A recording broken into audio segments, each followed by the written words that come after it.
39 box খেজুর আসছে, আপনাকে খেজুর খাইতে বলতেছে। 312 কেজি খেজুর আসছে। বরকতি ফল আমিও খেয়েছি। স্বাধীনতার 55 বছর পর জানতে পারলাম দেশের মানুষের জন্য খেজুরও বরাদ্দ দেওয়া হয়। এগুলো হচ্ছে গভর্নমেন্ট দেয়, মানে বিভিন্ন জায়গা থেকে এগুলো নিয়ে আসে। কোনোদিন বললো না জানি না। স্বাধীনতার 54 বছর পরে এই প্রথম কোন এমপিকে দেখলাম সাধারণ জনগণের কাছে জবাবদিহি করতেছে।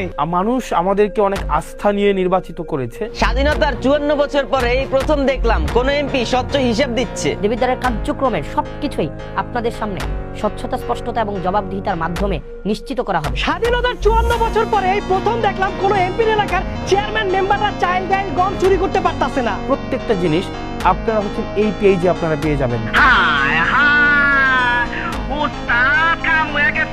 বাংলাদেশের 90% এলাকাতেই চাল, ডাল, গম, চিনি, আটা, খেজুর যা কিছুই বরাদ্দ দেওয়া হয় না কেন সবকিছুই চলে যায় নেতাদের গৃহপালিত মেম্বার কিংবা চেয়ারম্যানের বাসায়। আর তারা এইসব নিয়ে কি করে জানেন? পাবলিকের গম চুরি করে, মানুষের জমি দখল করে। আর অন্যদিকে এই হাসনাত আব্দুল্লাহ কি করতেছে? মাদ্রাসাগুলো আছে, মাদ্রাসাগুলোতে হচ্ছে ভাগ করে দিবে, হয়তো 3 কেজি করে হয়তো পাইতে পারে। হ্যাঁ, ঠিক এই পরিবর্তনটাই আমরা চেয়েছিলাম। আগামী 5 বছর এমন ভাবে কাজ করব, আমি আপনাদের কাছে আশা রাখবো না, আপনারা আমারে খুঁজে বের করবেন। হাসনাত আব্দুল্লাহ নির্বাচনের আগেই বলেছিল সংসদ সদস্যদের ঘুম হারাম করে দেবেন ইনশাআল্লাহ। দেখেন অবস্থা, বাকি এমপিদেরকে কিন্তু ঠিকই জবাবদিহিতাই নিয়ে আসছে। তাদের এলাকায় বরাদ্দ পাওয়া এত খাবারগুলা কোথায় যায়? প্রশ্ন তোলা উচিত।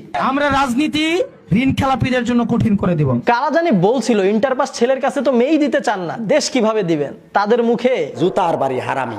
ইন্টারপাস ছেলেরা চাঁদাবাজি করে না, টোকাই পালে না, ক্যাডারগিরি করে না, ঘুষ দেয়ও না, নেয়ও না। রাজনীতি কোনো পেশা না।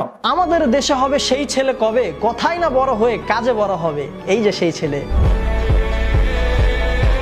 বুইরা আধ্যামরা খালি ক্যামেরার সামনে বড় বড় কথা বলা এমপি গুলার উচিত হাসনাতের কাছ থেকে রাজনীতি শিখা, কিভাবে জনগণের সাথে মিশে যেতে হয়, জনগণের সেবা করতে হয়। এখন হয়তো অনেকেরই আফসোস থাকবে যে হাসনাত আব্দুল্লাহর মতো একজন তাদের এলাকায় কেন এমপি হইল না। যা বুঝতেছি দেবিদ্বারের মানুষ অনেক লাকি। রুটজান হাইওয়ে আমাদের দেবিদ্বারের টোটাল 3টা রাস্তা তারা কাজ করবে, 3টার বেশি একটাও না। হাসনাত আব্দুল্লাহ কত ক্রিয়েটিভ ভাবে রাজনীতিটা করতেছে চিন্তা করেন। এই যে এক প্রকার সে লাইভের মাধ্যমে একদম স্বচ্ছ থাকলো জনগণের কাছে, জনগণের ভালোবাসা পাইলো। অন্যদিকে তার এই ভিডিও দেখি রাতের মধ্যে 15 মিলিয়ন ভিউজ প্লাস। তাহলে এই ভিডিও থেকে কয় টাকা তার ইনকাম হবে চিন্তা করেন।